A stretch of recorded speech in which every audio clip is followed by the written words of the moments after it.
Esta es la palabra de Dios. Salmo 19, versículos 7 al 9.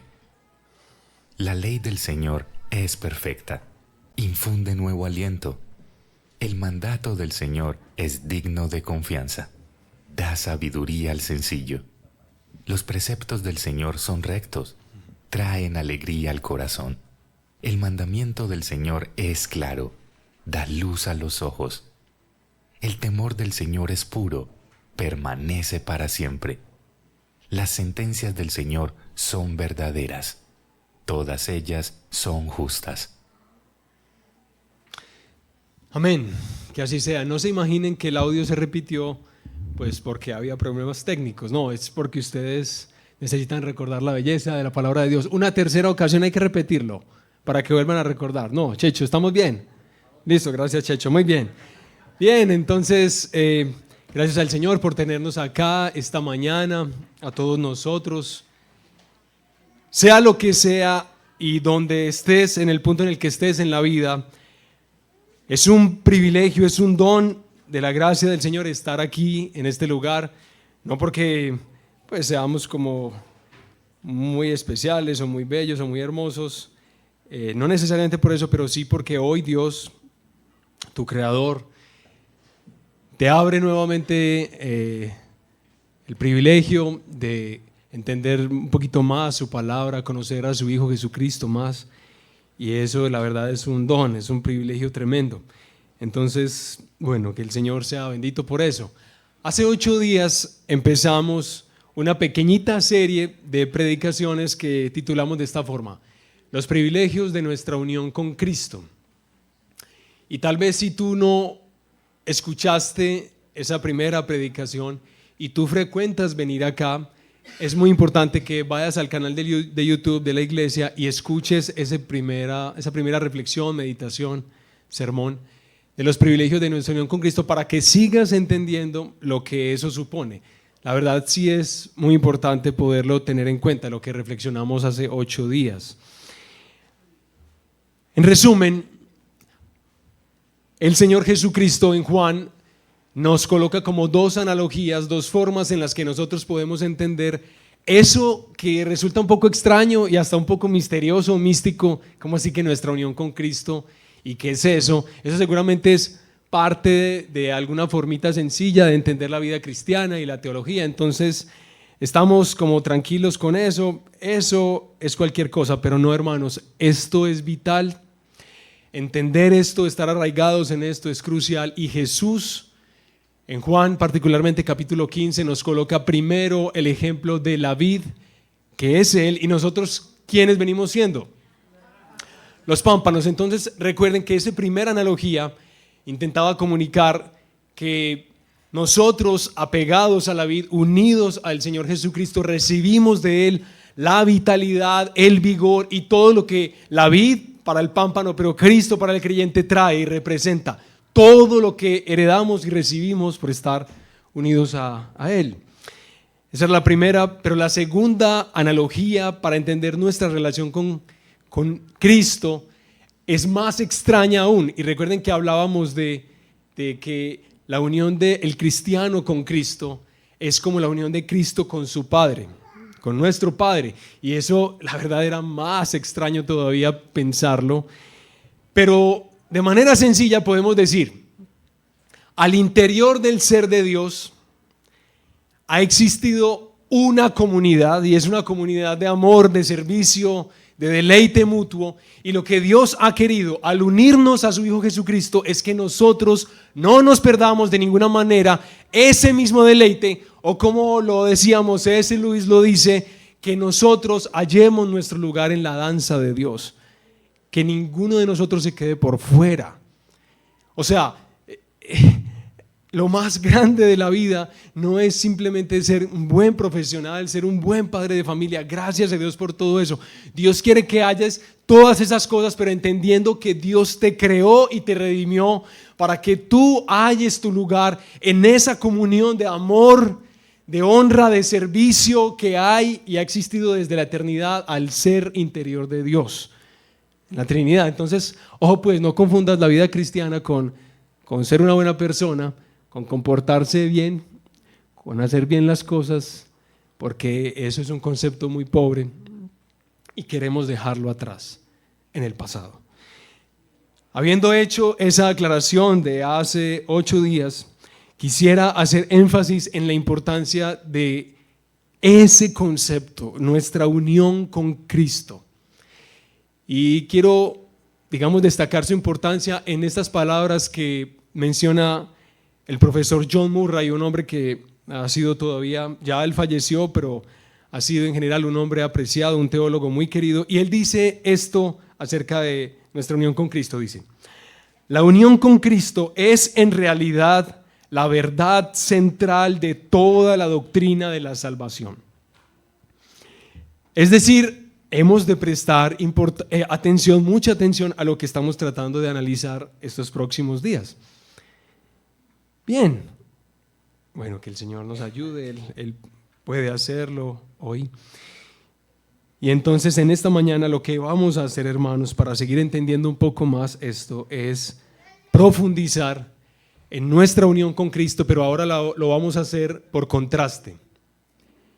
Por contraste, es decir, lo que nosotros, los creyentes, ahora hemos recibido por estar unidos a Jesucristo, al Hijo de Dios, lo vamos a contrastar con lo que algún día fuimos al estar unidos a Adán, nuestro primer padre, el padre de todos nosotros, papá de todos nosotros. Y para eso entonces les invito a que abran su Biblia en Romanos capítulo 5.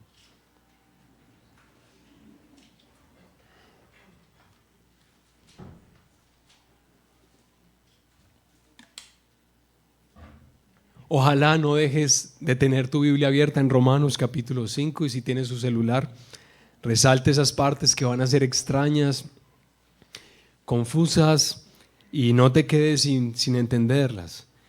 Es más, yo estoy a la orden de todos ustedes. Una preguntita por WhatsApp, algo así, y si puedo resolver la pregunta con mucho cariño, lo haré. Romanos capítulo 5, vamos a leer desde el versículo 12 hasta el final del capítulo, y leemos la palabra del Señor en el nombre del Padre, y del Hijo, y del Espíritu Santo.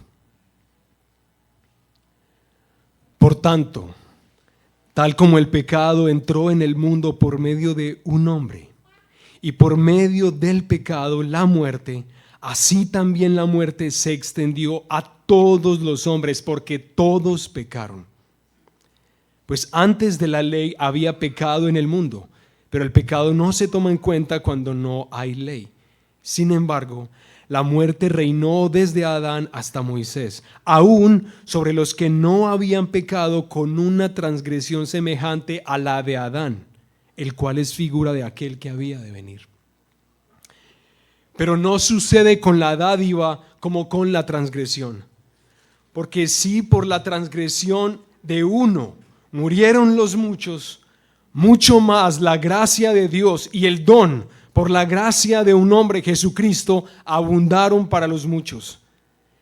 Tampoco sucede con el don como con lo que vino por medio de aquel que pecó. Porque ciertamente el juicio surgió a causa de una transgresión, resultando en condenación. Pero la dádiva surgió a causa de muchas transgresiones, resultando en justificación. Porque si por la transgresión de un hombre, por este reinó la muerte, mucho más reinarán en vida por medio de un hombre, Jesucristo, los que reciben la abundancia de la gracia y el don de la justicia. Así pues, tal como por una transgresión resultó la condenación de todos los hombres, así también por un acto de justicia resultó la justificación de vida para todos los hombres. Porque así como por la desobediencia de un hombre los muchos fueron constituidos pecadores, así también por la obediencia de uno los muchos serán constituidos justos. La ley se introdujo para que abundara la transgresión, pero donde el pecado abundó, sobreabundó la gracia, para que así como el pecado reinó en la muerte, así también la gracia reine por medio de la justicia para vida eterna, mediante Jesucristo nuestro Señor. Amén. Vamos a orar, amigos y hermanos. Cada uno delante del Señor, completamente solo y completamente sola. Delante de tu Creador. Estás esta mañana, estamos todos nosotros. Ora al Señor. Habla con Él. No importa si la semana pasada fue la peor semana, la semana en la que más defraudaste su justicia y su santidad. Ven al Señor hoy. Confía en Él, en lo que Él puede darte. Suplícale para que abra tus ojos y te dé luz para entender su palabra. Ora ahí al Señor.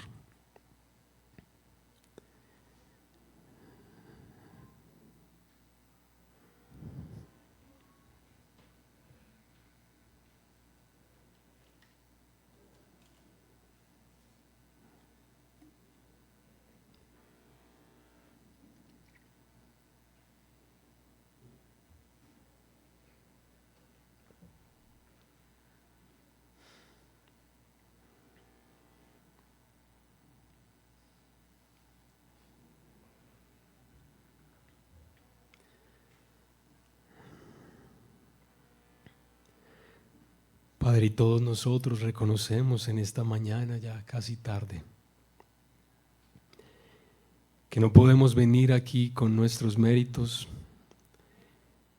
que no tenemos la esperanza de ser benditos tuyos por nuestra disciplina y nuestra justicia y nuestra constancia y fidelidad. Nosotros permanecemos en pie delante de ti hoy por lo que tú mismo has hecho por nosotros en Cristo Jesús. Y con ese consuelo, con la verdad, Señor, anunciada en nuestros corazones y en nuestras mentes, Señor, te suplicamos, enséñanos, háblanos.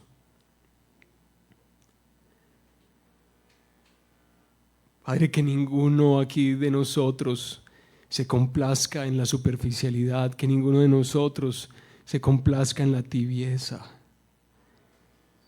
que ninguno de nosotros se imagine que ahí se puede hallar vida. Ábrenos la belleza de tu palabra y utiliza, Señor, mi vida esta mañana, terriblemente frágil, el más pecador que hay en este lugar. Ten misericordia de mí, Señor, y todo lo que no sea tuyo, que tu Espíritu Santo se lo lleve como paja.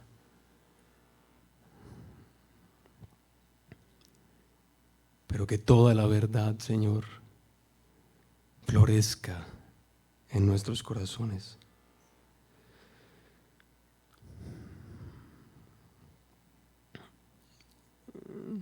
Eso te pedimos, Padre nuestro, en el nombre de Jesús. Amén.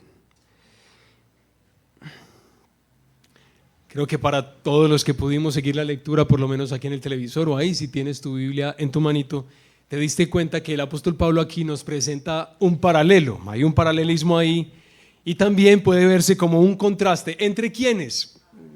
Exactamente, estamos aquí juntos. ¿Entre quién? Entre Adán y Cristo. Muy bien, y ese es el movimiento que esperamos dar a esta pequeñita reflexión bíblica de esta mañana. Así lo vamos a hacer. Entonces vamos a empezar por Adán.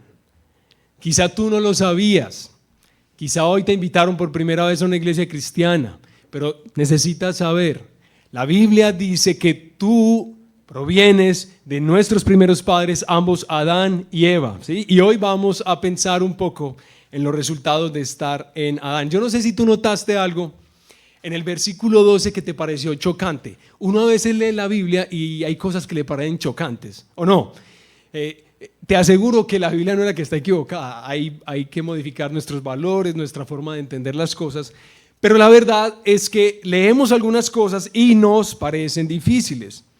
Dice el versículo 12 que por las acciones de otro hombre, que nosotros ni conocimos, ni vimos, o alguien aquí conoció a Adán. Exactamente. Ese hombre que actuó de esa manera trajo sobre todos aquellos que están en sus hombros, como en sus hombros, la ruina. Todos los que vendrían de él. Tú sí puedes notar que el texto nos señala una relación directa entre el pecado de Adán y nuestro pecado. ¿Sí lo logras ver? Un poquito por lo menos, ¿sí? Cuando Adán cayó, todos nosotros caímos con él. Tú conoces a Gabriela. Gabriela es mi hija, tiene 15 meses. Lo que dice la Biblia es que en Adán, Gabriela cayó cuando él cayó. Toda su posteridad, todos los que están relacionados con él. Bueno, yo voy a colocar varios ejemplitos a ver si de pronto se hace algo más claro. Ayer yo estuve en la asamblea de copropietarios del edificio en el que yo vivo. A algunos de ustedes ya les ha tocado estos días, ¿cierto? Me imagino, ¿no? ¿Sí? Bueno, pues, como son las asambleas de un edificio que tiene como 250 apartamentos, eso es un caos, hermanos. Eso es una cosa muy difícil. Y estábamos discutiendo un punto que iba a tocar el bolsillo de todos nosotros los copropietarios. Entonces, la mayoría de quienes estaban ahí estaban como estimulando que votáramos porque no se afectara tanto el bolsillo de todos nosotros. ¿Estamos bien ahí? Sí, entonces se hizo la votación fue electrónica, como se hace usualmente ya en las asambleas, que son así muy numerosas, electrónica, papá, y sorpresa, el resultado de esa encuesta fue que se aprobó esa cuota que la mayoría estaba diciendo no debíamos aceptar. Hermanos, qué alborote tan desagradable que se formó. ¿Por qué? Hubo corrupción, se metieron en la elección y no sé qué. Y yo no sé si es que eso sea fácil hacerlo. Yo no sé si, pues yo no sé la verdad, si eso es tan sencillo. Yo no creo que sea así. Pero en todo caso estaban inculpando que los del consejo que son corruptos, no hay que, hermanos, cuando empezamos se empezó a analizar un poquito la cosa, es que resultó que habían como 100 personas presentes en la asamblea y habían como 95 cartas de representación. ¿Se han escuchado ese concepto? Es decir, muchos de los vecinos dijeron, no, el día está muy soleado, está maravilloso, no nos involucremos en esos asuntos tan malucos, ¿dónde firmo? Y que alguien me represente, ya. Esas personas que tenían pues, muchas de esas cartas parece que estaban de acuerdo en que se subiera el monto de la administración de la cuota extra y pues entonces ¿qué pasó? Pues que ganó eso. ¿Por qué? Porque habían personas allí presentes que estaban representando a otros que no estaban presentes. Es probable que el día de hoy o el día de mañana o estos días las personas que no asistieron a la asamblea y se den cuenta del recibito que les va a llegar al correo electrónico que les aumentó, dicen, pero ¿cómo así? ¿Por qué aprobaron eso? Yo no hubiera hecho. Pues quien te representó aprobó la cuota extra y tú entonces ¿qué debes empezar a hacer? Asistir a las asambleas, exacto, muy bien. Ahí nos lo dice el pastor administrativo que está animando a todos los miembros a la próxima asamblea que es el domingo 18, exactamente, muy bien. Hermanos, cuando alguien me está representando, realmente tengo que considerar, me va a afectar. Esta relación que se sostiene entre esa persona y yo me va a afectar. ¿Sí? Pero qué irritante oír todo esto. ¿Cómo así que en Adán todos nosotros caímos? Pero ¿cómo así? Entonces nos da la posibilidad de pensar en la transferencia de la culpa de él a nosotros. Pero ¿qué es eso tan difícil? ¿Cómo así? Pues hermanos, aunque así nos parezca difícil, Dios constituyó a Adán como el representante de todos los que están como en sus hombros. su posteridad. Pero es que a mí no me importa lo que otro haya hecho, y sobre todo nosotros, en una sociedad bastante individualista, yo hago mis cosas y el otro hace las cosas de él, pero así no es el mundo que Dios creó. Todo nos afecta a todos. Aunque tú digas, yo no conocí a Adán, a mí no me importa lo que él hubiera hecho, yo seguro lo hubiera hecho mucho mejor, pues te quiero informar que esto te afectó directamente, aunque no dependa de ti. Y para colocar otro ejemplo más, para que quede claro lo que estamos diciendo. El presidente Gustavo Petro, que es el actual mandatario de todos los colombianos, por quien posiblemente algunos de ustedes encuentren objeciones y otros de ustedes lo valoren mucho, no importa, todos nosotros, aunque no hayamos votado por él, oramos por él, ¿bien? Sí, así es, eso es lo que hacen los cristianos. Y posiblemente tú dices, yo no voté por ese señor. Bueno, pero imaginemos que el presidente Gustavo Petro en 2 semanas declara la guerra a alguien bien improbable, a Venezuela, ¿cierto? Le declara la guerra a Venezuela, pero estamos hablando en serio, no es la guerrita, no es que nos vamos a tirar papelitos, o sea, se declara la guerra contra Venezuela. Entonces tú puedes decir, pero lo bueno fue que yo no voté por Petro, ¿cierto? Yo no voté por él, entonces no, pues que los que voten por Petro, ¿cierto? Eso de ahí que sigue.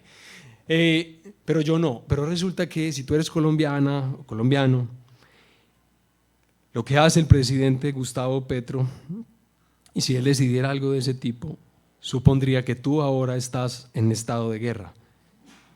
Las ciudades en las que vivimos, los barrios en los que vivimos, entrarán en esa condición, y posiblemente tú ni idea con él, ni nada de deseo de verte involucrada con él.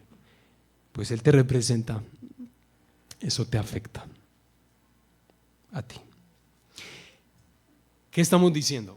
Estamos diciendo que las decisiones, las acciones, la vida de quien te representa, como en estos ejemplos, te es contada a ti. Por favor. Entonces ahí es donde podemos entender un poquito mejor por qué fue que todo se afectó con la caída de nuestro primer padre. Entonces lo que vamos a hacer a continuación es ver lo que nos resultó, lo que vino a nuestras vidas por la representación de Adán. En el pecado de Adán, en primer lugar, nos hace pensar Pablo, en el pecado de Adán, ¿qué fue lo que ocurrió con nosotros? Pablo dice que cuando Adán pecó, en el pecado de Adán, el pecado entró al mundo. Ustedes saben que el mundo había considerado por Dios como ¿qué? Bueno, él lo evaluó como bueno en gran manera, pero el pecado entra al mundo a través de la desobediencia de Adán. Y dice Pablo algo que es muy difícil de escuchar. En el pecado de Adán reinó el pecado sobre todos nosotros.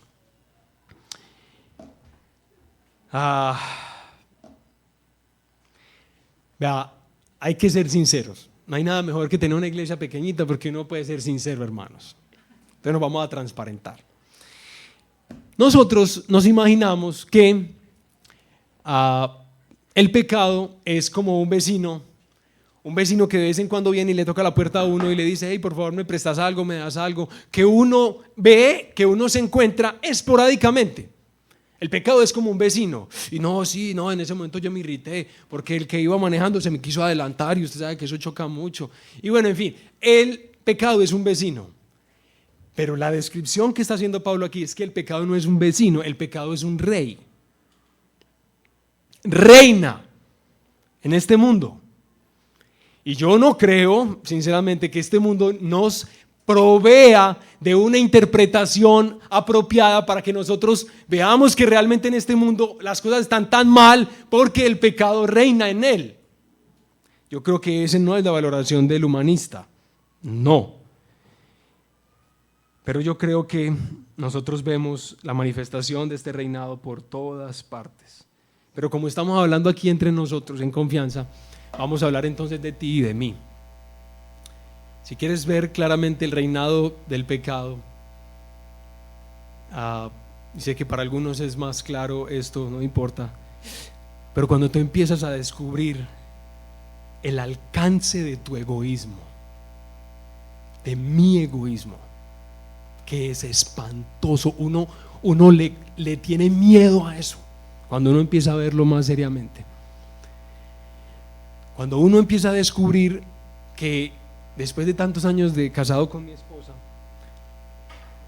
hay que reconocer la verdad. Yo lo que he hecho muchos de esos años es amarme en mi esposa, amarme en ella. Yo no he sabido y he entendido muy bien que es poderla amar a ella y servirle a ella, no servirme en ella. Y empezamos a ver todos los movimientos tremendos, sigilosos, discretos que el pecado tiene en nosotros y que se manifiesta solamente, digamos, en el egoísmo. Quizá en este mundo, en este momento, las generaciones más jóvenes pueden sentir que los mayores eran personas, la verdad, bastante violentos, fuertes, medio retrógrados, pero ahora esta generación es más comprensible, trata mucho mejor el medio ambiente y quiere tener una relación más saludable con él, y todas esas cosas son bellas. Pero la verdad, hermanos, es que a mí me ha parecido tan triste algo que yo he visto mucho en las generaciones más jovencitas, y es que se usan tanto los unos a los otros, se usan tanto. Y yo uso hasta un rato, y 6 meses, 7 meses, 8 meses, 2 meses, pierde su juventud, pierde su belleza. Yo mismo participo en la reducción de su belleza y después no nos entendimos, se perdió el amor. Pero eso sí, eso no pasa nada, o sea, eso no se evalúa como algo censurable, porque el pecado no reina. Recuerden, el pecado es un vecino que lo toca a uno de vez en cuando. Pero no, el pecado en Adán reina, y eso es muy triste. Pero algo que es, yo no sé, no decir más triste que eso, pero no solamente en el pecado de Adán el pecado reina, sino que también dice en la muerte de Adán. ¿Qué es lo que pasó? Cuando Adán peca y muere, ¿qué es lo que pasa con la muerte?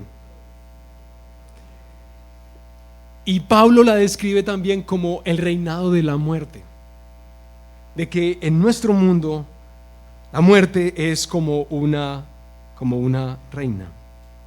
Y si tú miras el versículo 14, encuentras un comentario que es un poco raro. A veces esas ideas que uno no logra entender muy bien en una primera lectura. Cuando él dice, aún la muerte entró aún sobre los que no habían pecado a la manera de la transgresión de Adán. ¿Y qué es eso? Es sencillo.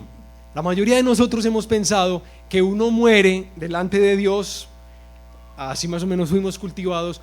Yo desobedezco la ley de Dios, y por desobedecer la ley de Dios, entonces es que yo pues he pecado, y la paga del pecado es la muerte. Esos son versículos bíblicos, pero es decir, es esa relación directa que encontramos entre eso.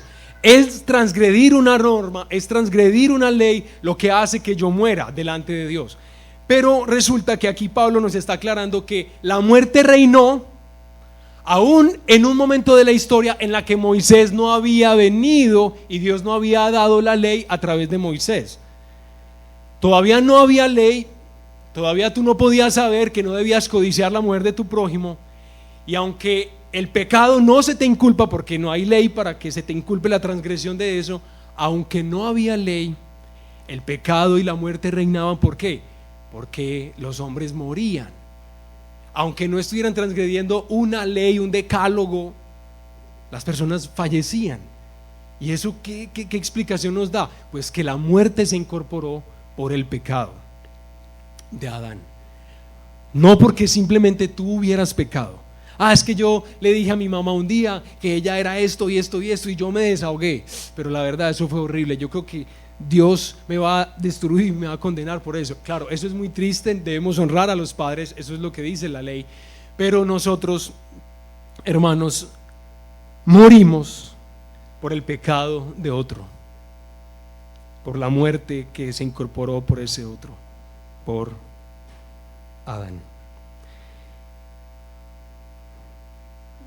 Y yo no sé si a ti te parece un poco extraño esto que estamos hablando del reinado de la muerte, pero esto es horrible. A mí sí me parece que la muerte es muy triste. Y no deja de ser extraño. Yo sé que yo nunca conocí al expresidente Sebastián Piñera, pues obviamente yo nunca lo conocí, ni nada de eso, pero resulta extraña la noticia de que ese hombre, a quien uno a veces lo veía dando discursos, dirigiéndose a toda la nación chilena y todo lo demás, y de un momento a otro que el hombre murió, ¿cierto? Como que el hombre falleció, sí, se cayó el helicóptero, los que estaban con él pudieron nadar, él no pudo, algo de ese tipo, y el hombre se ahogó. Pero como que, o sea, ese hombre que un día uno vio dando discursos, murió para siempre, frito, no más discursos ya. Y sobre todo cuando tú experimentas una pérdida y te das cuenta de lo horrible que resulta, lo que se dice por ahí. Los que han tenido pérdidas dicen que se experimenta, que se te es desarraigado el ser querido de manera implacable, de un instante a otro, y nunca más. El reinado de la muerte es muy triste, y bueno, si todavía no te convence eso, pues puedes ir a uno de los 6 o 7 cementerios que tenemos en Medellín, y de pronto un poquito ellos te persuaden a empezar a pensar esto. En la muerte de Adán también entró la muerte y se esparció a todos nosotros. Pero también dice que en la desobediencia de Adán, nosotros perdimos, hermanos, la capacidad para obedecer a Dios por amor. Ahora más bien nosotros intentamos relacionarnos con Dios de muchas maneras por conveniencia, especialmente. Ahora el gobierno de Dios nos empieza a resultar hostil. Si a mí me dicen que Dios me pide que cumpla esos 10 mandamientos, a mí como que me da rabiecita, pero de todas formas tengo que cumplirlos, porque si no, pues me voy para el infierno. Entonces yo prefiero estar aburrido en el cielo, pero no estar contento en el infierno, ¿cierto?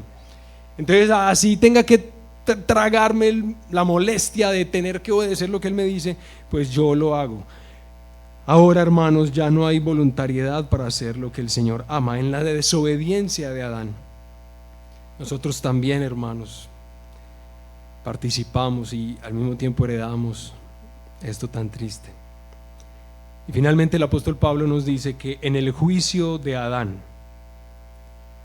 toda su posteridad fue condenada a la separación de Dios, a la alienación. Bueno, y puede ser que eso no te resulte muy oscuro, pero imagínate, Dios te crea para Él. Dios te crea para que estés vinculada y vinculado a Él, para que estando en comunión con Él tú puedas disfrutar de toda esta hermosa creación, del baile, del deporte, de la sexualidad, de la alimentación. Todo es nuestro en el marco que Dios nos lo ha dado. Todo es nuestro para nuestro bien. En esa comunión, en esa relación con Él. Y el juicio de Adán nos trae la separación de Dios.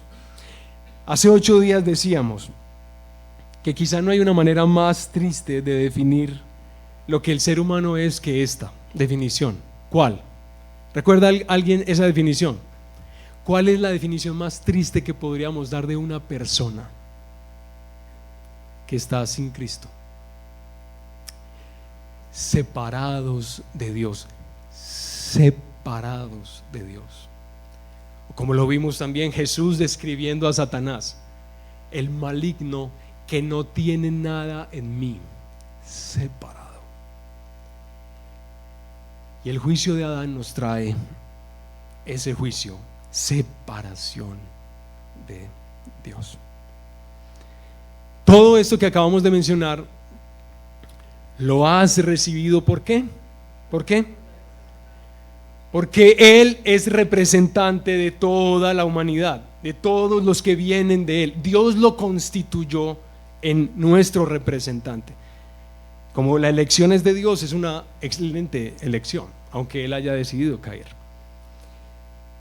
Pero no pudo haber nadie hecho mejor elección que la elección de Dios, que fuera Adán. Bien, bueno, el panorama es muy triste y muy desolador hasta este punto. No nos quisiéramos quedar acá ninguno de nosotros. Pero, amigas, amigos, hermanos y hermanas, todo lo que nosotros fuimos en Adán no tiene punto de comparación con lo que ahora somos en el segundo Adán, para todos los que confiamos en Él. Ese es el punto del apóstol Pablo aquí. Dice el texto que Adán es figura de aquel que había de venir. De la misma manera que Dios hizo de Adán el representante de toda la humanidad, ahora Dios dice y ha hecho de su Hijo Jesucristo el representante de todos los que creen en Él por la fe. ¿Eso qué significa? Empieza a pensar, por favor, en la implicación de eso. Ya dijimos todo lo que se convirtió en tuyo, aunque tú no preguntaras por eso. Empieza a pensar entonces esto: Dios constituyó a su Hijo como el representante de todos los que creemos en Él. ¿Qué implicaciones tiene eso para nosotros? Escucha por favor esto. De la misma manera que por otro diferente a nosotros mismos nos vino la ruina, ahora por otro diferente a nosotros mismos nos viene la esperanza. ¿Sí entiendes eso? Voy a volverlo a leer porque pues de pronto hay frases que son como medio raras. Ahí va. De la misma manera que por otro diferente a nosotros mismos nos vino la ruina, ahora por otro diferente a nosotros mismos nos viene la esperanza. Y como el apóstol Pablo lo va a demostrar, hermanos, la obra de Adán y la obra de Cristo no tienen comparación. No tienen comparación. Empieza a calcular entonces lo que significa estar acá. Empieza a pensarlo un poquito más.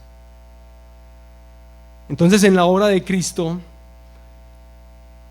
es en lo que Pablo, gracias a Dios, nos va a invitar a pensar. Ahora, en la obra de Cristo, ¿qué ha ocurrido con quienes están unidos a Él? En la obra de Cristo se realiza la obra de Dios. Pregunta: ¿quién es Adán? ¿Quién fue Adán? Un hombre, una persona, ¿cierto? Un ser humano limitado, una criatura. ¿Estamos de acuerdo ahí? ¿Sí? Ahora, ¿quién es este hombre? El segundo Adán. ¿Quién es Jesucristo? Ajá. Muy bien. Gracias. En Cristo la obra es hecha por Dios. Y casi, hermanos, lo que Pablo nos quiere como invitar a pensar y a meditar un poquito en eso, hermanos, es que la obra que ambos realizaron es tan diferente como la criatura es del Creador. Tú puedes imaginar el abismo de separación que existe entre la criatura y el Creador. Tú puedes imaginarte si una criatura hace ciertas cosas y produce un efecto tan serio, ¿qué es lo que llegaría a traer a nuestras vidas la obra de Dios cuando Él es quien te representa? Es muy distinta, muy diferente.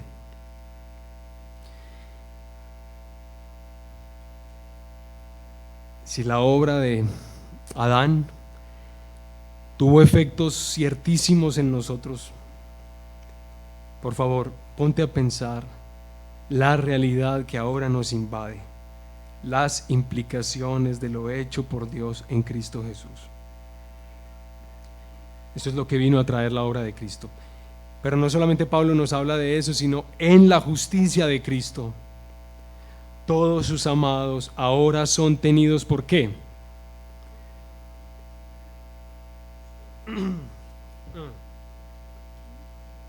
Empieza a pensar. Esa figurita que tenemos ahí es casi para que conectes lo que estamos diciendo con una imagen.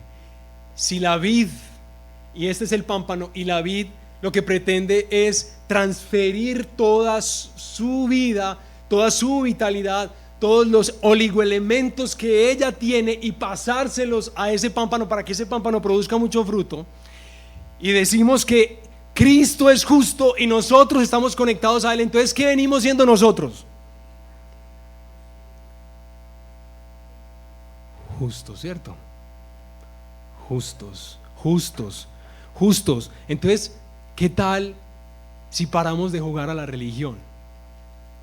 ¿Qué tal si paramos de decir y de sentir y de experimentar? Yo sé que eso no es fácil. Yo soy uno de los que, mejor dicho, el principal ejemplo de la torpeza para descansar en Cristo Jesús soy yo.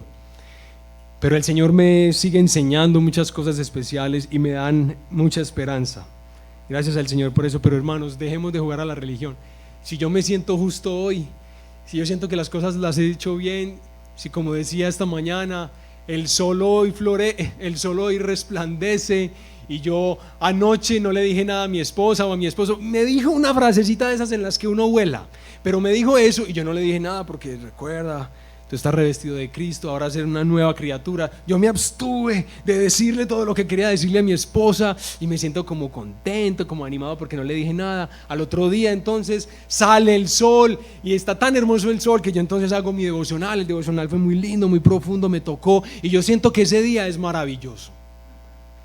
Todo funciona, todo camina. Qué cosa más hermosa, hermanos. ¿Por qué? Porque hay una percepción de justicia que ha venido de mi unión conmigo mismo. Entonces, cuando yo estoy unido a mí y yo veo que soy injusto, estoy lleno de miedo, de temor. Pero cuando yo estoy unido a mí mismo y me doy cuenta que soy justo, soy un tipo querido, buena gente, entonces estoy bien porque soy justo. No, en la justicia de Cristo ahora nosotros somos tenidos por justos. En la obediencia de Cristo, quisiera utilizar una frase levemente distinta, aunque Pablo dice que en la obediencia de Cristo se nos hace justos nuevamente, pero yo quisiera utilizar la palabra inocentes. En la obediencia de Cristo, ustedes saben que Jesús fue obediente hasta el fin, que Jesús no desobedeció en absolutamente nada de lo que su Padre deseaba. Y Él, que fue obediente hasta el fin, desde el principio, está unido a una persona como yo. ¿Saben qué es lo que la vida empieza a hacerme a mí? A convertirme en alguien inocente, justo. Entonces no me hables, hermano, de tus pecados pasados con la intención de disminuir un poco la culpa delante de Dios, hermanos. Si tus pecados no hallan solución en Cristo, no sé en quién podrás hallarla. No vas a hallarla. Tienes que acudir a los recursos que desesperadamente este mundo trata de encontrar para medio aliviar la experiencia humana que es tan difícil. Entonces acude a los recursos de este mundo, perdónate a ti mismo y haz todas las cosas que este mundo te recomienda, pero la Escritura te recomienda. Cristo fue obediente. Quienes estamos unidos a Él somos tenidos por justos, inocentes, por Él. Y finalmente, hermanos, en el reino de la gracia de Cristo reinaremos en vida. En el reino de la gracia de Cristo nosotros reinaremos en vida. Y eso suena como tan bonito, ¿cierto?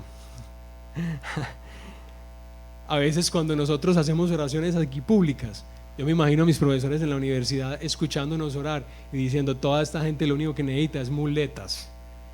Y esta buena religión que tienen acá es una gran muleta para todo el fracaso interior que tiene esta gente, hermanos. Porque ¿cómo así que reinaremos en vida? Esa gente se echa cuenticos muy bonitos, bastante elaborados, pero lo que dice el apóstol Pablo, que es verdad, nosotros en el reino de la gracia de Cristo reinaremos en vida.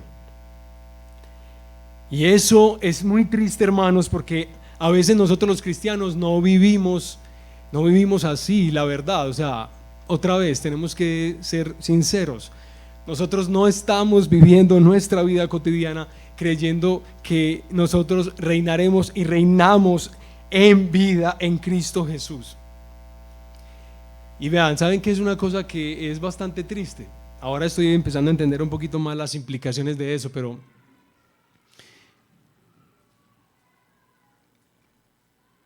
para nosotros la resurrección no resulta ser tan consoladora como lo era para las personas, nuestros hermanos del primer siglo.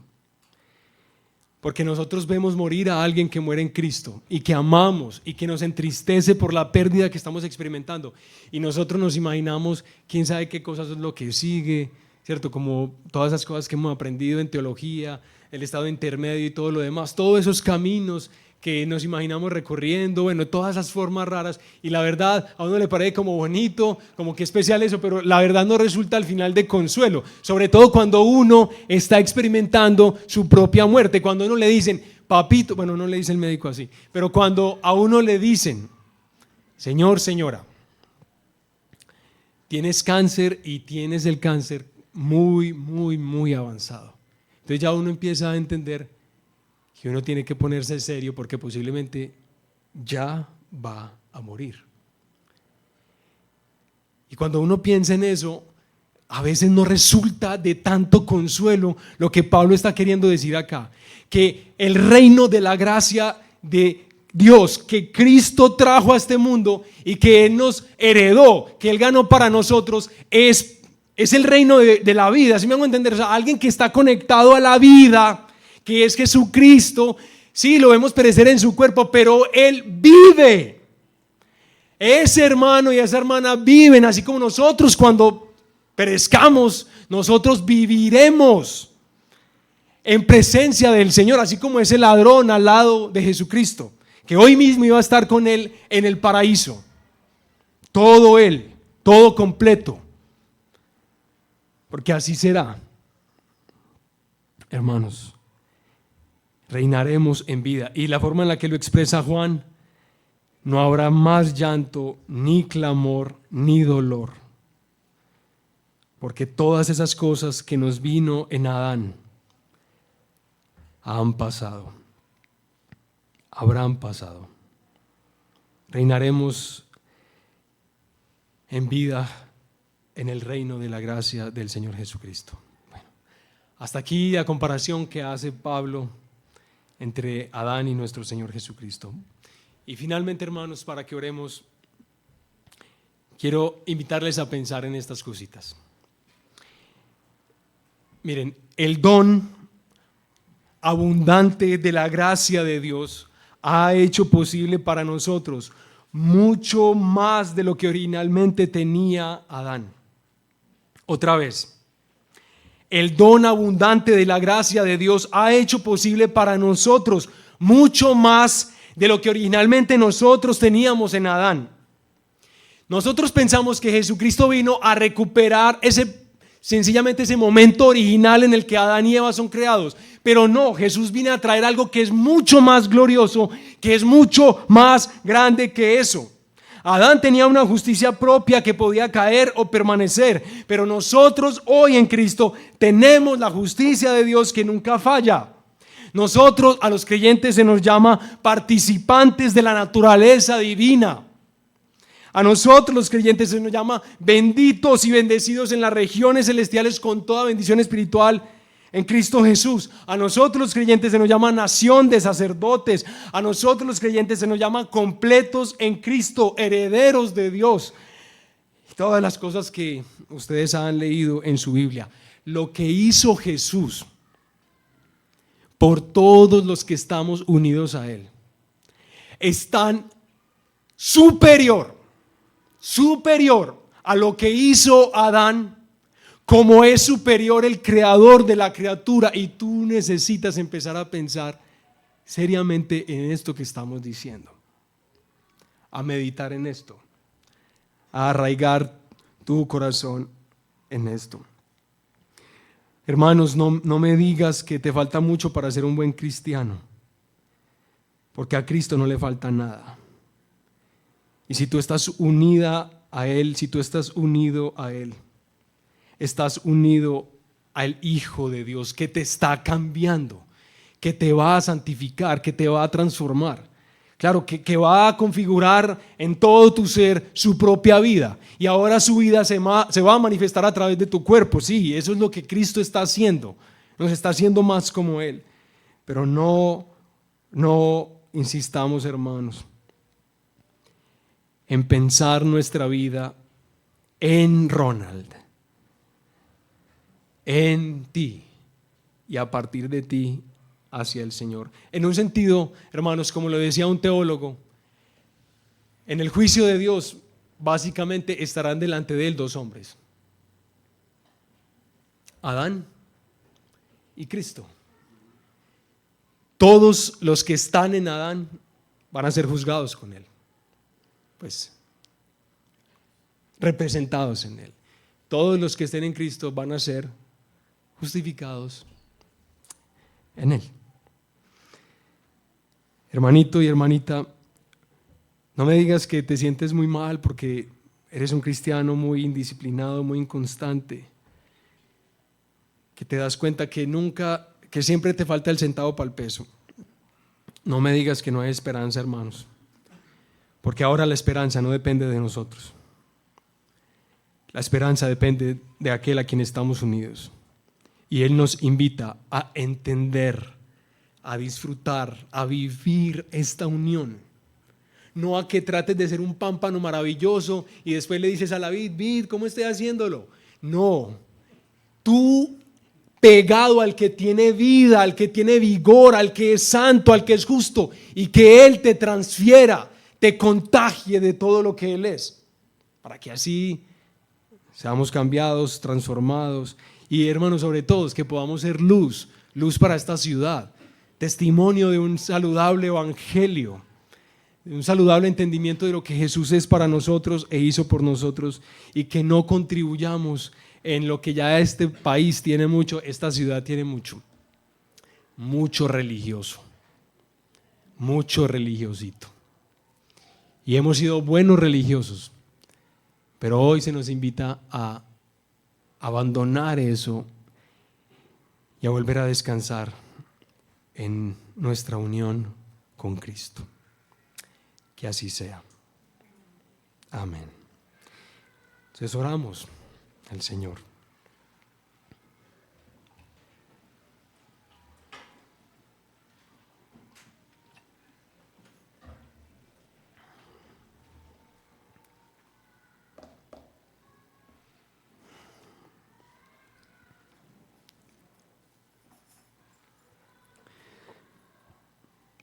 Padre nuestro, reconocemos que sin ti nada somos. Reconocemos lo que nuestro Señor Jesucristo nos dijo, que separados de Él nada podemos hacer. Yo sé que pues mucha parte de nuestra vida, y aún mucha parte de nuestra vida cristiana, ha sido un intentar hacer cosas buenas, decentes, mejores. Pero Padre, danos la gracia de poder entender por qué no sirve, por qué no es posible que nuestras justicias aparezcan delante de ti, que nosotros tratemos de tener esperanza delante de ti en lo que nosotros somos, que básicamente es lo que somos en Adán. ¿Cómo vamos a tener esperanza? ¿Cómo vamos a poder ser una familia que vive y disfruta el Evangelio, Señor? Si seguimos tratando, Señor, luchando en nuestra frágil humanidad, de vivir según el estándar perfecto de la ley, que es preciosa, pero que ya como lo leímos en Romanos 8, Señor, la ley no puede hacernos perfectos. Tú tuviste que hacernos perfectos. Y lo hiciste en unión, al unirnos inseparablemente a tu Hijo Jesucristo. Padre, que nos que nos traiga consuelo y que nos traiga fortaleza y que nos traiga vigor. La verdad de tu palabra. Y que tengamos deseo, Señor, de entender más quién es tu Hijo Jesucristo para poder entender más entonces yo quién soy en Él. Y Padre, te ruego también de manera muy especial por quienes esta mañana están en este lugar, esta tarde, están en este lugar, Señor, y posiblemente han tenido una tradición cristiana, posiblemente saben que la Biblia, saben cuáles son los libros de la Biblia, han leído la Biblia, pero posiblemente, Señor, no conocen el Evangelio de tu Hijo Jesucristo. No tienen vida. Te pido para que no haya ningún temor en ellos, porque nosotros no nos presentamos a ti solamente, o solo, Señor, nosotros nos presentamos a ti en Cristo Jesús, y que todos los que están aquí, Señor, esta tarde sin Cristo, que puedan venir a Él por la fe, que puedan venir a Jesucristo arrepentidos y necesitados y deseosos de recibir vida, de poder estar unido a alguien tan hermoso como Jesús. Y te adoramos por lo que has hecho, Padre. Que bendito sea tu nombre por esta maravilla que has hecho en Cristo Jesús. Por favor, permanezcamos ahí en silencio un minuto. Tú quédate ahí con tu Señor y ora, adóralo, suplícale, agradécele lo que quieras hacer, pero habla con tu Señor en este momento. ¿Qué necesitas de Él? Él está con nosotros, está en nosotros. Habla con Él.